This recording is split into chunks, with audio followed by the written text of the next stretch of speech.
पाकिस्तान ससुरा ई बदतमीज ही रहेगा। देखिए कांड क्या है, पाकिस्तान कहा ईरान से कि भाई हमारी तुमसे दुश्मनी थोड़ी है, हमारे जहाजों को आने दो। तो ईरान पूछा कै गो जहाज है, तो कहा कि 20 गो जहाज है। 20 गो जहाज को परमिशन दे दिए। तो 20 गो जहाज को परमिशन दे दिया ईरान। एक पास 10 गो जहाज था, 10 गो जहाज था। तो ये क्या किया, दुनिया दूसरा देश को फोन किया, सुनो सुनो सुनो, मेरा देश का झंडा लगा दो, मेरा देश का झंडा लगा दो, अपना लेके जाओ, हमको कुछ पैसा दे दो, लेके जाओ।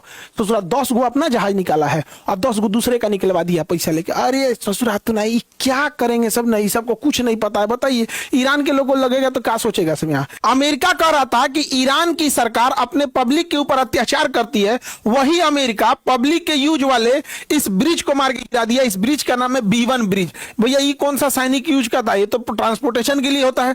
हर देश का एक आइकॉनिक ब्रिज होता है। जैसे अमेरिका का ये लॉस एंजिलस का गोल्डन गेट ब्रिज हो गया। इंडिया का अभी जो बना है दुनिया में सबसे ऊंचा नदी पर रेल ब्रिज जो बना है, चिनाब ब्रिज है। ऐसे ही उसका B1 ब्रिज था जिसे मारकर गिरा दिया है।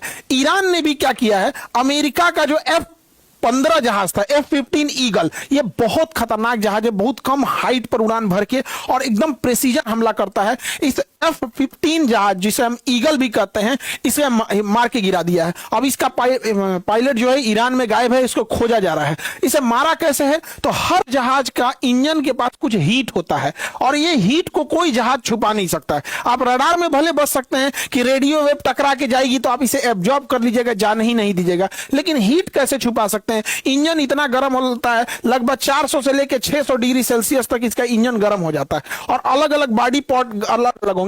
आप जिस डायरेक्शन से रहेंगे पकड़ में आ जाएंगे। पीछे से ऐसे दिखेगा, साइड से ऐसे दिखता है, टॉप से ऐसे दिखता है। तो यहां पर क्या करता है, हीट सीकिंग जो होता है, इंफ्रारेड मिसाइल मार दिया जाता है। अब इस मिसाइल के आगे हीट सीकर लगे होते हैं, जहां से हीट आएगा वहां पे ये पीछे पीछे चला जाएगा और यही पीछे पीछे जाके उस पर हीट कर देगा। तो ये इसका इंफ्रारेड है और इसी के पीछे अगर ये जहाज इधर जाएगा तो हीट को देखते हुए जाएगा और आसमान में दूसरे कहीं जगह से इतनी भयानक 400 से 600 डिग्री सेल्सियस की गर्मी तो आती नहीं है। अब ये जब इसके पीछे लगता है तो जहाज को भी पता चल जाता है कि मेरे पीछे इंफ्रारेड सीकर मिसाइल लग गया या हीट सीकिंग मिसाइल लग गई है। तो ये इस मिसाइल को कंफ्यूज करने के लिए इसके पास पहले से बारूद रखे रहते हैं, जिसे फ्लेयर्स कहते हैं।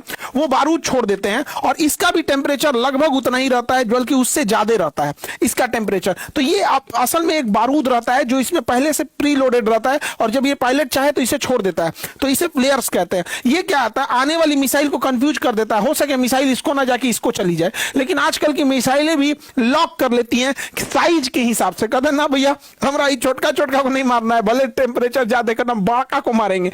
इसी सिलसिले में मार दिया गया है उसके जहाज को। इस जहाज के पायलट ने इजेक्ट कर लिया है। पायलट इजेक्ट कर लेता है क्योंकि इसका जो सीट होता है वो इजेक्शन सूट पे होता है, इसके नीचे एक हैमर होता है, खींच लेते हैं। इस सीट के नीचे जो रॉकेट लगे होते हैं जो इसके कैनोपी को तोड़ देते हैं। यहाँ पे ऊपर शीशा होता है, इसे कैनोपी को तोड़ देते हैं। इसके ऊपर मेटल लगा होता है, ये मेटल कैनोपी को तोड़ देता है और पायलट बाहर आ जाता है। पायलट जब बाहर आता है तो इसके बॉडी पर इतना तगड़ा जी फोर्स और प्रेशर और विंड स्पीड इतना तगड़ा लगता है कि इसको जख्मी हो जाता है पायलट। कई बार पायलट इजेक्ट करने के बाद फ्लाई करने लायक नहीं बचते हैं, जिंदा भले बच जाते हैं। और इस सीट के अंदर ही फिर सीट अलग हो जाएगा और इसके अंदर पैरासूट होता है, पैरासूट से वो पायलट नीचे उतर सकता है। फिर जिस देश में उतरेगा उस देश के पास, इसको जहां जिस देश में जाता है उस देश का नक्शा होता है, इसके पास रेडियो ट्रांसमीटर होता है, इनके पास कुछ करेंसी होती है। जैसे ईरान पे हमला करने गया होगा पायलट तो ईरान का 1-8 लाख रुपया रखा होगा कि इधर उधर घुस के जब तक पकड़ में ना आ जाए तब तक हम इसकी काम चला सकते हैं। ऐसे ही अमेरिका का एक और खतरनाक जहाज है A-10 वॉरथ्रो। ये जहाज क्या करता है, नीचे ऊंचाई पड़ता है, इसका विंग साइज इतना बड़ा है कि बहुत धीमी स्पीड से भी नीचे उड़ सकता है ये वॉरथॉग। और ये क्या करेगा, इतना इसके अंदर गोली बारूद भरे होते हैं और इसके अंदर देखिए ऑटो कैनन कितना होता है और पूरा का पूरा ये तोप का गोला लेके उड़ता रहता है। इसे हम उड़ता फिरता तोप कहते हैं। और ये एक साथ हजारों गाड़ियां खड़ी रहेंगी तो अकेले मार के गिरा सकता है। ईरान ने इसको भी मार के गिरा दिया है, इसके ऊपर भी हीट सीकिंग मिसाइल मार दिया है और इसके पायलट ने भी इजेक्ट कर दिया है। अब ये पायलट ईरान में कहीं खो गए हैं सब। ईरान ने अनाउंस कर दिया कि जो पायलट को पकड़ के लाएगा उसे करोड़ों रुपया दिया जाएगा। ईरान का आदमी दौड़ गया उस पायलट को पकड़ने के लिए।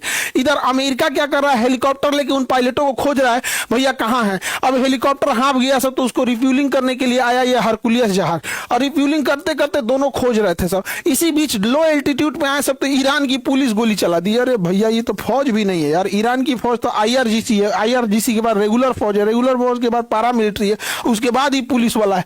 ये गोली चला दिया सब, एगो हेलीकॉप्टर वो गिर गया यहाँ पर। पर। ईरान आजकल जो यूज कर रहा है वो हीट सीकिंग मिसाइल और इंफ्रारेड मिसाइल का यूज कर रहा है। जो भी जहाज नीचे आ रहे हैं, नीचे आने वाले जहाजों के पीछे का जो इंजन का हीट होता है, उस हीट को पकड़ के उसके ऊपर ईरान मिसाइल लॉन्च कर दे रहा है, जो काफी हद तक सटीक लग रहे हैं। ईरान ने अमेरिका के कई सारे ड्रोन F-35 तक को मार दिया, और इसमें उसकी सबसे ज्यादा मदद कर रहा है रूस। देखिए, ईरान के पास अभी एक ऐसा ज्योग्राफिकल समीकरण है ना जो परमाणु बम से ज्यादा ताकतवर है उसके लिए। अब एक एक करके समझाते हैं कि ईरान आखिर किसके दम पर इतना उड़ रहा है, आखिर वो उसके पास है क्या और क्या ज्योग्राफिकल एडवांटेज उठा रहा है।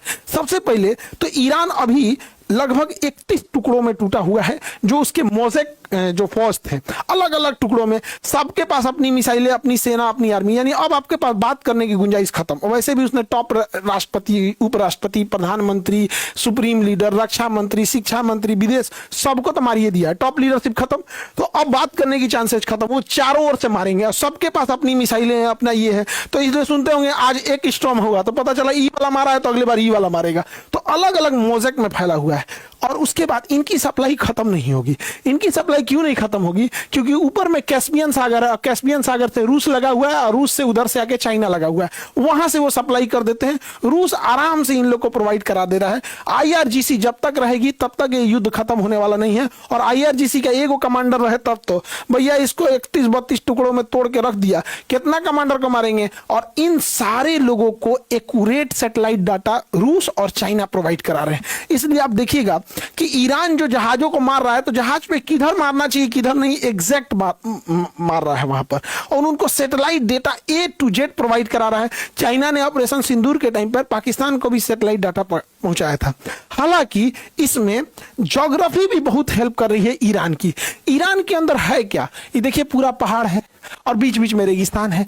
तो यहां आके फंसना मतलब ये सेकंड अफगानिस्तान हो जाएगा उनके लिए। इस तरह का रेगिस्तान है। और हार्मुज जल संधि को ये लोग खुलवा कैसे? मान के चलिए अगर हार्मुज जल संधि खुलवा भी दिए तो ये क्या करेंगे? सब कभी कभी इस पे हमला करते रहेंगे, सब इंश्योरेंस कंपनियां भाग जाएंगी। ये एरिया जितना डिस्टर्ब रहेगा, दुनिया अमेरिका के ऊपर प्रेशर बनाएगी, या भैया ये हमला खत्म करो ना, हमारे लिए दिक्कत हो रहा है। तो ये ऐसे हारने वाले नहीं है। यहां पर इन लोग का अलग है। दूसरा, ये स्ट्रेट ऑफ हार्मुज और किसी भी नेवी को मारने के लिए ये 2 तरह के चीजों का यूज कर रहे हैं। एक तो 500-600 ड्रोन भेज देंगे, सब कोई ना कोई लग जाएगा। इसके अलावे इनके पास एक छोटी साइज की नावें हैं जिन्हें ये मच्छर फौज कहते हैं। इन नावों के ऊपर 4-4 गो मिसाइल लाद देते हैं सब, और खूब स्पीड में लेंगे सब, ऐसे चला के और चारों मिसाइलों फायर कर देंगे सब। और जब जहाज दुश्मन के जहाज में, टैंकर में टकराने वाली होगी तो ये कूद जाएंगे सब समुद्र में, तैर के निकल जाएंगे अपना कहीं भी, और वो जहाज में आग लग जाएगी। तो इससे पूरी लोग परेशान है। अभी एगो ईरान से बिना परमिशन जहाज निकल रहा था, अमेरिका का है निकलो ना, क्या दिक्कत है, यही मार के गिरा दिए सब वहां पर। तो हार्मुज को ये सब बंद रखेगा सब। अभी ईरान अपना सबसे खतरनाक चाल चलने जा रहा है, समझिए। ईरान स्ट्रेट ऑफ हार्मुज को बंद कर दिया।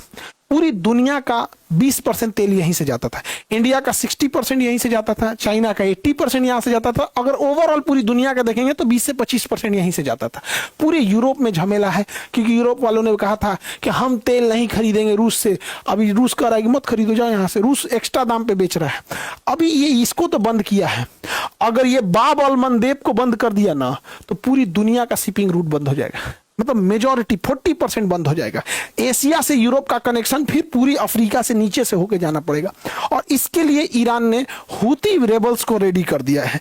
अब ये हूती क्या है? यमन के निचले हिस्सा को कंट्रोल करते हैं हूती। उन्होंने अभी मिसाइल मारा है इजराइल के ऊपर, बैलिस्टिक मिसाइल। तो किसी भी रास्ते को डिस्टर्ब करने के लिए बहुत बड़ी फौज की जरूरत नहीं होती है, ब्लॉकेज करने के लिए जरूरत है। डिस्टर्ब करने के लिए क्या जरूरत है? आप वही लाठी लेके हाईवे पे खड़ा हो जाइए, कोई अब डिस्टर्ब करने के लिए क्या है? ढेला चला देगा, एगो मिसाइल मार देगा, ये कर देगा। तो व्यापारी सबके पास युद्ध की कला थोड़ी होती है। अब अगर ये चोक कर दिया तो पूरी दुनिया घुटने पे आ जाएगी। फिर या तो फिर परमाणु बम होगा या तो फिर अमेरिका के ऊपर प्रेशर हो जाएगा। इसके अलावा जो सबसे खतरनाक हथियार है ईरान का, वो है पड़ोसी देशों का वाटर डिसैलिनेशन प्लांट। ओमान हो गया, UAE हुआ, कतर, बहरीन, सऊदी अरब, कुवैत, इन सारे शहरों में, सारे देशों में पीने का पानी नल से नहीं आता है। इन्हें डिसैलिनेशन प्लांट में साफ किया जाता है। और इन देशों के पास क्या है, सऊदी अरब के पास 20 गो डिसैलिनेशन प्लांट है, एक पे कहीं मारेंगे उड़ जाएगा यहाँ पे, और वो क्या करेगा, इस पे यूरेनियम दकल मार देगा या मरकरी डाल के फेंक देगा, सोच रहा जहां फूटे फूटे बाकी सब प्रदूषित हो जाए, कोई यूजो ना कर पाए। 20 गो इसके पास है, 4 गो इसके पास है, 6 गो उसके पास है। अगर ये डिसैलिनेशन प्लांट उड़ा दिया तो इस गर्मी में अरब देश लोग पानी पानी के लिए तरस जाएंगे, त्राहिमाम त्राहिमाम हो जाएगा। फिर ये अरब देश कहेंगे सर कि अमेरिका तुम अपना युद्ध लेके जाओ, हमारे यहाँ से हमारा झमेला नहीं है। ईरान अभी भरपूर ज्योग्राफी का फायदा उठा रहा है। हम लोग के लिए जो तेल है उसके टैंकर्स को परमिशन दिया हुआ है। और अब कई जगह पे क्या है कि गैसेज और पेट्रोलियम की किल्लतें भी देखने को मिल रही है, लेकिन भारत सरकार भी क्या करेंगे, पूरे देश से अभी कहीं ना कहीं से हम लोग को भी इंतजाम करना पड़ रहा है। और होता क्या है कि जैसे मान के चलिए कोई रेगुलर आदमी है तो एगो सिलेंडर खाली है, एगो अभी लगा हुआ है, तो उतना टेंशन नहीं रहता है। अभी जब ये युद्ध वाला स्थिति होता है ना, तो आदमी वो खलिक्का को लेकर दौड़ने के फेवर में चल जाता है, क्योंकि जो मिडिल क्लास आदमी वो 2 पैसा सोचता है कहां से भी बचा सके। तो ये बहुत खतरनाक ईरान के पास इस चीजों को है। अभी अमेरिका को समझ में नहीं आ रहा है करे तो क्या करे। वो कह रहा है कि हमने तो रिजीम चेंज करना था, कर दिए। अरे यार, तो रिजीम चेंज करके किए क्या, वही तो फिर आ गए, खोमैनी को हटा के फिर खोमैनी आ गए। वही हुआ, 20 साल अफगानिस्तान में लड़े, तालिबान के खिलाफ गए तो फिर तालिबान चला आया। ये तो वही हाल हो गया यहाँ पे। तो कौन सा चीजें को चेंज हुआ है यहाँ पे। हम जैसे लोगों को दिक्कत होता है, एशिया वाले देशों को, भाई हमारे सारे पड़ोसियों को मारते जाएगा, हम सामान बेचेंगे कहाँ, तो उधर से चाइना बचा हुआ है बेचने के लिए यहाँ पे। तो पूरी दुनिया में हम घिरते जा रहे हैं। लेकिन अभी पूरी दुनिया एक और है, नाटो उधर है, हालांकि नाटो भी धीरे धीरे आ रहा है, अमेरिका है, इजराइल है, दुनिया के इतने एडवांस देश हैं और पूरी तरह से घेर के रखे हैं ईरान को। ईरान का टॉप लीडरशिप मारा गया, लेकिन ईरान के सैनिक बहादुरी की तरह लड़ रहे हैं। ऐसे ही भारत में लड़ते थे महाराणा प्रताप, इसी तरह से यहाँ पे देखिए पूरी दुनिया की बात करें, अगर हिस्ट्री उठा के देखिएगा तो ईरान को, अफगानिस्तान को और यहां राजस्थान के राजपूतों को तलवार के दम पर कोई नहीं हरा पाएगा। अगर ऐसा लगेगा इन तीनों को, चाहे भारत के राजपूत हो या अफगान हो या ईरान हो, इन्हें अगर कोई लगेगा कि घुटने पे ला देगा तो ये मर जाएंगे, मिट जाएंगे, लेकिन कभी अपना स्वाभिमान नीचे नहीं करेंगे। आज भी देखिए मेवाड़ का एरिया, तो ये पहले पाकिस्तान भी तो भारत का ही था, तो ये पूरा एरिया यही रहा होगा, तो इन लोग को भी यहाँ असर पड़ेगा ना भैया, जहां रहेंगे लोग तो असर पड़ेगा। तो ये एरिया पूरा युद्ध का ही एरिया है, एरिया में तो एकदम वैसे ही लड़े थे। जिस तरह आपको भी अगर लगे कि किस तरह से लड़े होंगे राणा प्रताप, और कितनी बहादुर रहे होंगे उस समय महाराणा प्रताप, जो आदमी और घोड़ा सोहिते चीर दिए थे, और महाराणा प्रताप का चेतक घोड़ा। और ऐसा नहीं कि केवल महाराणा प्रताप, वो एक बेल्ट है, ये मेवाड़ का एक बेल्ट है, यहाँ योद्धा होते ही हैं, यहाँ